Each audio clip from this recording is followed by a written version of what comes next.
Olha, minha rapaziada, eu vou ser bem sincero com vocês em relação ao campeonato estadual.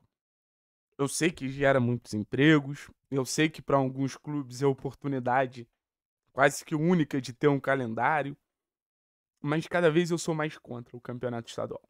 Cada vez eu acho o campeonato estadual, pelo menos no cenário atlético, mais improdutivo e eu saio desse jogo contra o Cascavel com mais certeza disso.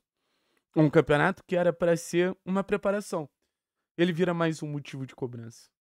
Ele vira mais um motivo do torcedor sair irado da Arena da Baixada, logo depois de um rebaixamento, e cobrar metade do time, e cobrar o trabalho do treinador, e não que esses caras sejam ilesos de cobrança.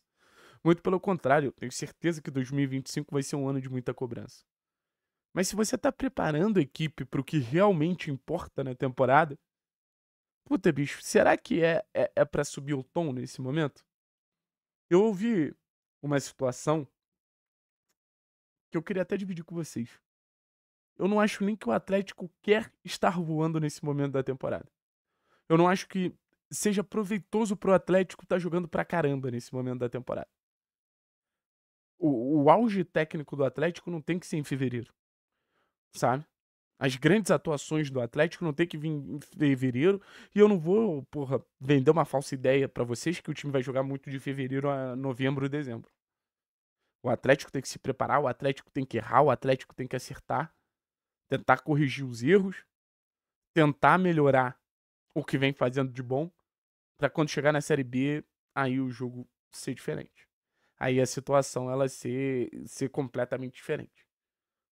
Eu espero que no final dessas 17 datas, se eu não estou enganado, do futebol paranaense, do Campeonato Paranaense, a gente veja um Atlético muito melhor do que a gente viu no confronto contra o Cascavel, principalmente no segundo tempo. E assim, se eu pudesse cravar, eu acho que o Atlético vai ser muito melhor. Eu acho que entrar em desespero e tentar adivinhar se o Atlético vai subir ou não vai subir por causa de jogos de Campeonato Paranaense é até prejudicial para a mentalidade do torcedor. O torcedor que já viveu um 2024 muito pesado. Você tem algo que me irrita nesse cenário de Campeonato Paranaense como um todo, não ganhou do Cascavel e vai ganhar de quem? Esse paralelismo que tentam criar. Tentar achar uma situação em outro contexto completamente diferente para fazer um paralelo competitivo. Cara, quando o Atlético for enfrentar o Atlético Goianiense, quando o Atlético for enfrentar o Goiás ou o Novo Horizontino, as coisas elas vão ser completamente diferentes. Volto a dizer, o Atlético está se preparando para esses confrontos. O Atlético não tem que jogar tanto quanto vai jogar nesses confrontos. Não tem nem porquê. A real é essa, não tem nem porquê. E se você pegar Atlético Goianiense, o Goiás, o Novo Horizontino, sei lá quem, que são os favoritos para subir, todos tropeçaram. Contra times igualmente fracos ao Cascavel. Então não vai ser o Atlético, nem o Novo Horizontino, nem o Goiás, nem o Atlético Goianiense, nem sei lá quem que vai subir. Ninguém vai subir. Porque se a gente condicionar a tropeçar ou não no campeonato estadual a capacidade de ser promovido, a capacidade de subir, acabou. Ninguém vai subir. A Série A ela vai continuar intacta. Isso porque tem time de Série A tropeçando também.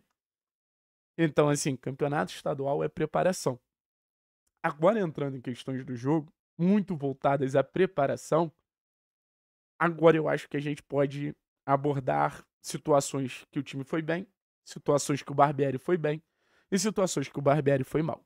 E eu acho que é muito fácil de você dividir esse cenário porque você tem um primeiro tempo de um Atlético talvez praticando um dos melhores momentos de futebol na temporada e no segundo tempo um dos piores. Foram tempos completamente opostos, assim. E eu acho que eu tenho uma explicação. Beleza? Primeiro tempo, vamos tentar fazer uma linha do tempo. O time começou tendo alguma dificuldadezinha aqui, outra dificuldadezinha ali. Ficou muito clara a postura defensiva, assim, ao extremo do time do Cascavel. Mas o time ele começa a se encontrar. Ele começa a se encontrar aonde? Nos pontos. Se teve alguém que conseguiu ser desequilibrante ao longo do jogo, esse alguém foi o Isaac. E logo depois veio o Velasco. Indo pra cima, buscando um contra um, criando situações. sabe? O João Cruz muito participativo também. Perde um gol que não poderia perder. Gera uma situação de um pênalti absurdamente não marcado, sabe? O Atlético tem algumas finalizações de fora ali. O Atlético poderia ter construído um placar extremamente confortável no primeiro tempo. O Atlético poderia ter feito 2, 3, 4-0 no primeiro tempo. E essa narrativa que o Atlético não vai subir não existiria. E essa narrativa que o Atlético vai subir, ela teria desaparecido. E assim, foram detalhes. Foram detalhes que um time em preparação para um objetivo maior talvez ainda cometa esses erros. A efetividade é algo que a gente fala desde o primeiro jogo, como um problema. Mas eu espero que seja lapidada para que a gente consiga chegar na Série B sendo um time realmente efetivo. A gente vem de 3 jogos marcando 3 gols. A gente vem de 3 jogos com 9 gols marcados no somatório. Então falar que não existe evolução nenhuma, não sei. Mas é normal oscilar. O Atlético tem uma perda muito importante no primeiro tempo, que é a situação do Allan Kardec. O Allan Kardec é um jogador que ele é muito inteligente para abrir espaços. O Allan Kardec é um facilitador absurdo para o Atlético. E eu espero do fundo do coração que a gente não tenha uma lesão do Allan Kardec, porque vai fazer muita falta. E acaba entrando o Gonzalo Maestriani, que se na teoria são atacantes proporcionais, são atacantes que se aproximam tecnicamente, movimentações completamente diferentes. Maestriani é o cara da área. O Kardec, até pela capacidade física dele, a gente viu na assistência pro Leozinho, a gente viu na construção do gol do João Cruz, a gente viu na chance que ele cria pro Luiz Fernando no último jogo.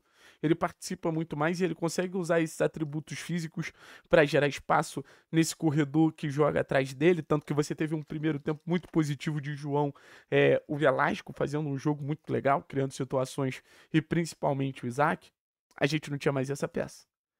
E, novamente, o time do Cascavel veio numa postura ainda mais defensiva. Eu confesso pra vocês que eu ainda não parei pra analisar a tabela do Campeonato Paranaense, mas eles deviam precisar muito desse empate. E assim, essa postura muito defensiva, que foi ainda potencializada pelo fato deles terem uma arbitragem do lado deles que parava muito o jogo, muitas faltas, não dava ali as faltas que o Atlético precisava, o jogo ficou muito travado. Assim, nada aconteceu pro Atlético, mas nada aconteceu pra equipe do Cascavel também.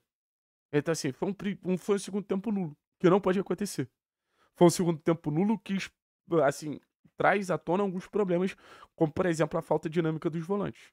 Traz à tona alguns problemas, como a falta de capacidade desses volantes serem peças ainda mais desequilibrantes para o Atlético. Mas um jogo nulo do Raul, eu achei melhor o jogo do Filipinho. E quando o Falcão entra, aí a falta de qualidade acaba falando mais alto mesmo, não tem muito pra onde a gente correr. Então, assim, o Atlético, ele é uma equipe que faz coisas boas e o Atlético é uma equipe que faz coisas ruins. Exatamente como a gente imaginava em um time com um mês de trabalho. O Barbieri podia, talvez, testar outros jogadores da base? Podia. O Barbieri talvez podia aparecer com algumas alternâncias táticas? Podia. Mas eu acho que ele tá muito convicto em fazer com que esse time tenha uma cara. É uma reformulação muito grande de mais de 20 saídas e mais de 15 chegadas. A gente tá falando quase de 40 jogadores envolvidos numa demanda que o torcedor fez. Assim, o torcedor, ele basicamente exigiu uma reformulação. Naquela história de fora todo mundo. Agora, o torcedor também tem que aguentar o processo da reformulação. Alguns jogadores dão uma resposta mais rápida. É uma delícia ver o Isaac jogar. É ótimo ver como o Kardec conseguiu se adaptar rápido. É incrível ver, por exemplo, sei lá, sei também.